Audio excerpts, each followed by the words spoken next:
Welcome to the TGfU workshop I ran for the FA skills coaches from West Riding. This was in May 2014. My name's Dave Piggott. I'm senior lecturer in sports coaching at the Carnegie School of Sport, and I was asked to deliver this workshop because I'd supervised a dissertation student who'd worked with the skills coaches on developing their ideas around TGfU, and they just wanted to go in a little bit more detail. So we put on this workshop. We did 3 hours work, and this screencast here is just a bit of a recap of some of the main themes from the short lecture that I delivered at the start of the workshop. I told the coaches at the start of the workshop that they could contact me via Twitter, my handle at WikiCoach, and also or they could get some more information on this kind of stuff through my blog, which is also on the screen.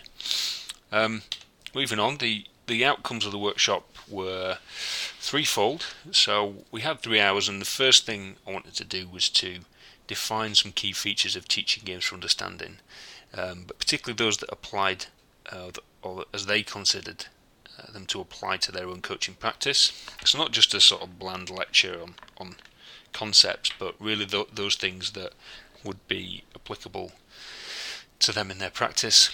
Second, I wanted to help them manipulate game conditions to meet the needs of the players that we'd be working with. Now, those guys work with 5 to 11-year-olds.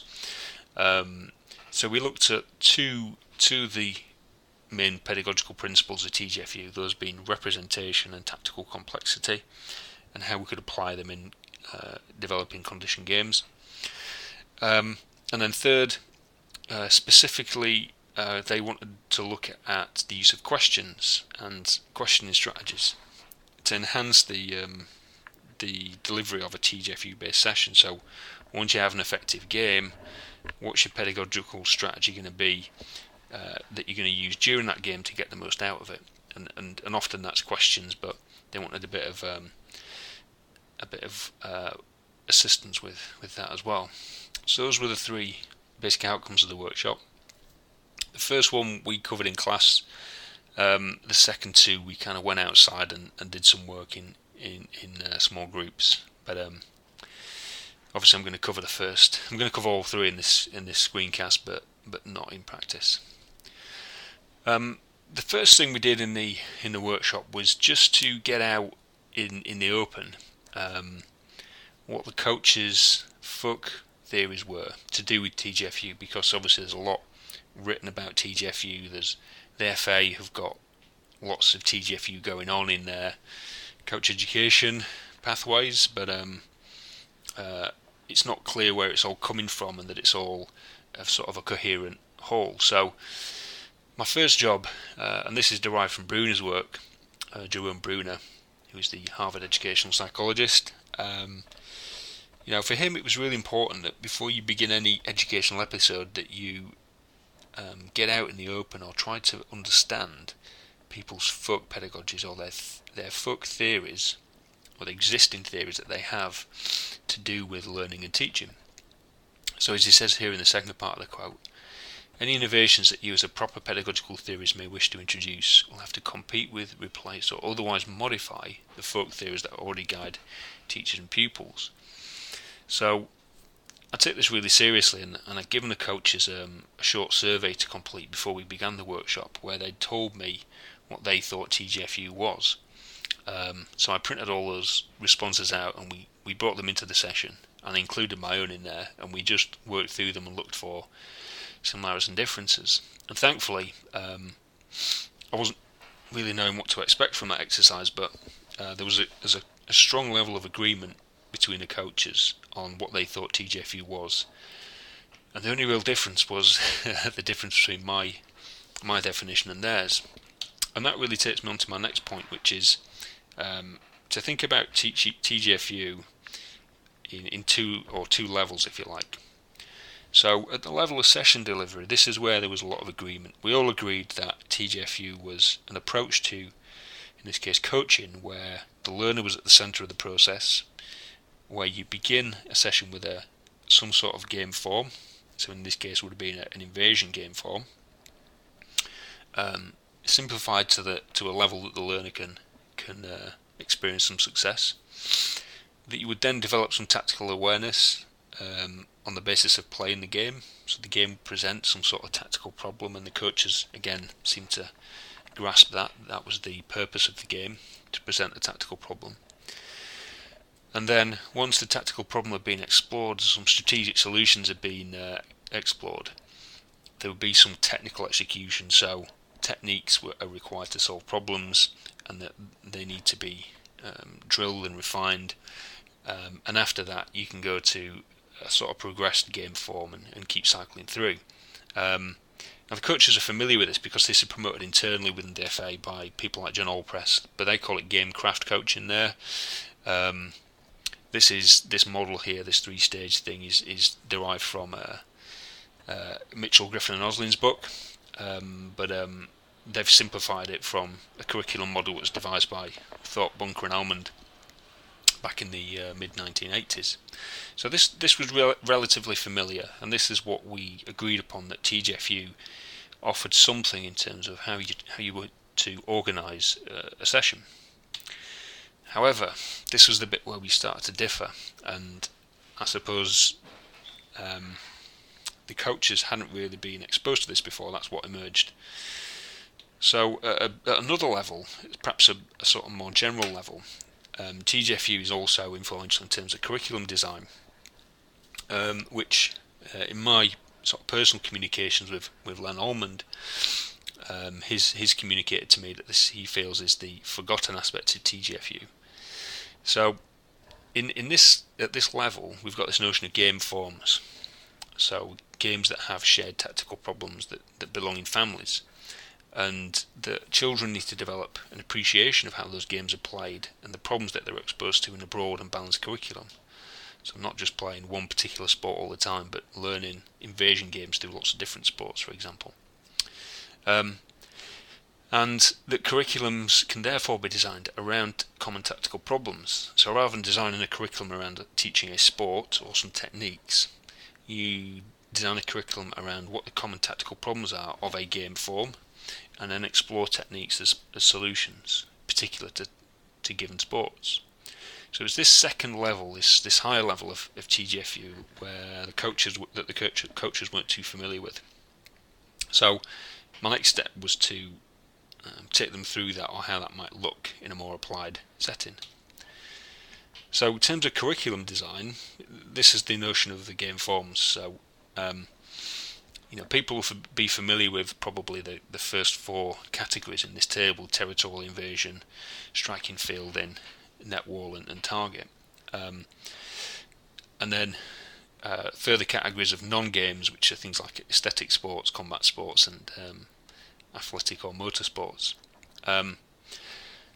Now each of these games it's suggested that they have a sort of basic logic, or a common sort of tactical structure, if you like. So in territorial invasion games, it's about attack and defence, and when you're attacking, you've got to choose between attempting to score or keep the ball, conserving the ball. And then when you're defending, it's whether you're going to recover or defend a space, if you like. In striking and fielding games, there's lots of managing or making risk-reward calculations. So like a bowler in cricket or a pitcher in baseball has got to risk throwing the ball at the target in order to get the batsman out, versus throwing the ball away from the target to tempt them into making a more difficult shot. Net war games, we've got things like creating and reducing time and space. So creating space and time on your side of the net, reducing time and space on the opponent's side of the net. Target sports, judgings, speed, angle, trajectory, those types of things. Also some risk reward, for example in golf. Aesthetic sports are all about balancing tariff and execution. Combat sports, it's transition from defence to attack and when's the appropriate time to do that. And we're familiar with athletic sports and sort of faster, higher, stronger. So I was suggesting to the coaches that a broad PE curriculum or sporting curriculum would expose children to all of these categories, and you could focus on basically the same principles. So if you were talking about trying to teach kids territorial invasion sports through rugby or hockey or football, you would go through, or you would expose them to the same basic tactical questions or elemental logic. Apply this to a curricula, or devising a curricula. So in this case we've got an example of invasion games again, because we're talking to football coaches. So borrowing again Bruner's notion of a spiral curriculum and this notion of game sampling and transfer between sports. And this example would be for a Key Stage 3 curriculum, so years 7, 8 and 9. Across the top there we've got the tactical problems, and I've abbreviated these, but in the green box you've got working from the inside out. You've got maintaining possession of the ball, supporting the play with the ball, progressing the ball, and penetration scoring. And on the defensive side in the red box you've got applying pressure to the ball, supporting the on-ball defender, covering defence and defending the goal. Now I suppose the point here is that in a spiral curriculum you would start by introducing people to these tactical problems one at a time, and then returning back to them week after week. So we might start at year 7 just with the easier problems, keeping the ball, getting pressure on the ball, and supporting the play with the ball, and supporting the on-ball defender. So we could just look at those things in year 7, and we might do that through basketball and handball, because the ball's in the hand and there's fewer technical difficulties. So it's simplifying. As we go down through the years, we could widen the range of tactical problems we expose children to in different sports, so netball and football, for example, at year 8, or hockey and rugby at year 9. Choice is almost arbitrary there. But the point would be that the games that will be played would increase in tactical complexity because there are more problems being introduced, and the games, because there's more problems being introduced, will become increasingly representative of the real thing. So one of the questions we discussed in the workshop was how different that would be from what happens in schools and sports clubs, and we sort of agreed that it was probably quite radically different to what would happen in a lot of schools and sports clubs. Anyway, just to extend that a little bit further, the notion of a curriculum building, I showed the coaches this slide, and we also looked at a handout from Grehaigne Godbout's work, where they've looked at invasion games, action rules for invasion games. So this is just an extension of the previous slide, but building on the tactical problems in attack and defence, and the relevant techniques or movement patterns that might need to be developed in order to solve those problems. So just to take one example, if we looked at the notion of maintaining possession of the ball, obviously in football, or in any sport really, most invasion games, you need to be able to receive and protect the ball, and then move with it, or dribble and pass. So those are some fundamental techniques that are required in order to solve this tactical problem. Now obviously these kinds of things change between sports. So the example I talked about here was the in football, keeping possession of the ball seems to be more important than advancing the ball up the pitch.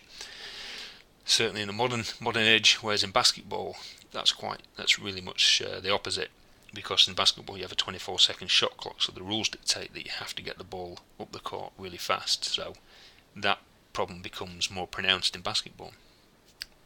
Anyway, we talked about this and how that might inform the development of a broad curriculum for invasion games in general, not just football in particular.